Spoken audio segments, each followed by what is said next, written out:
So how do you even begin to understand a nation of over 1 billion people, a place with thousands of years of history and hundreds of languages? I mean, you could look at its politics, sure, or its economy. But if you really want to get to the heart of it, to feel its pulse, you have to listen to its poets, because that's where the real story is.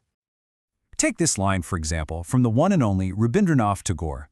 Now, he was Asia's first Nobel laureate in literature, which is a huge deal. But this line, it's so much more than just beautiful words.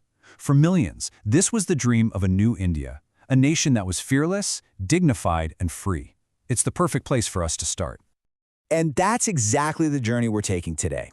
We're not going to bore you with dry historical dates. Instead, we're going to trace India's story through the very verses that captured everything: the hopes, the struggles, the big wins, and the deep pain.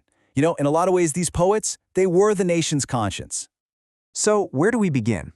Well, this story starts way, way before the idea of a modern nation-state even existed. It starts with a spiritual foundation. It begins with poets who were talking about a higher truth and using their words to unite people no matter their caste or their creed, all through the power of faith. It's amazing. You can almost track this idea as it moves across the subcontinent. Think of it like a wave. It kicks off in the 12th century over in the East with Jayadeva singing about divine love. Flash forward 300 years, and it's washed over to the West, where Narsen Mehta's hymns on compassion are echoing through Gujarat. Then, by the 17th century, boom, it hits central India. Sant Tukaram is there, challenging the whole social structure, with one simple, powerful idea. In God's eyes, everyone is equal. And this is what's so cool. You see how an idea can just evolve over time? That seed of spiritual equality that Sant Tukaram planted back in the 1600s? Well, 300 years later, it blossoms into a full-blown fight for social justice and human rights, with poets like Kaloji Narayana Rao. The language might change, from devotion to democracy, but that fundamental idea of equality, it never goes away. Okay, so you take that powerful idea of equality, and it's about to become a revolutionary fire. As we roll into the 19th and 20th centuries, things get intense. The pen literally becomes a weapon. Poetry isn't just art anymore, it's a call to action. And poets, they become revolutionaries, writing the anthems for a nation ready to fight for its freedom. And what's just wild is how fast this all happened.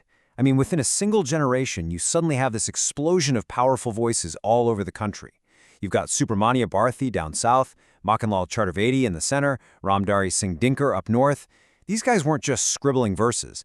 They were literally building a national spirit from the ground up. So what did they actually do? Well, they gave the freedom struggle its vocabulary. Bharati's famous cry of Achamalai, Achamalai, which means fearlessness, fearlessness. It became a national mantra. Chaturvedi wrote this incredible poem from the perspective of a flower, of all things, and it perfectly captured this idea of sacrifice for the motherland. And then you had people like Bezbaroa in Assam making sure that this new idea of India didn't erase unique local cultures, but celebrated them. But what happens after you win? After the big fight is over? Well, independence in 1947 wasn't some fairy tale ending. It was complicated. It brought brand new problems, new conflicts, and, with it, a whole new kind of poetry.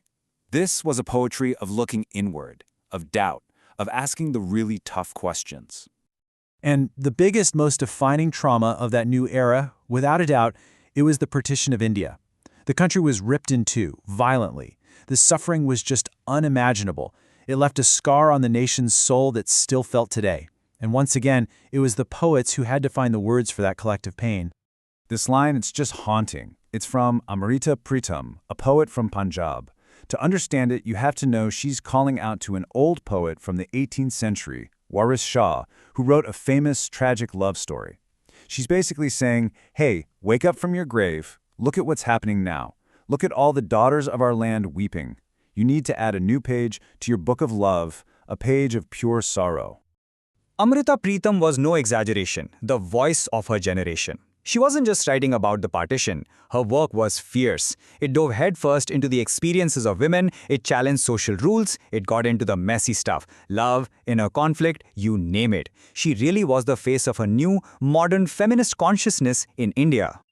So while Amrita Pritam was looking at these huge collective wounds, you had other modernists like Gajanan Madhav Mukti Bodh who were turning the camera around, pointing it inward.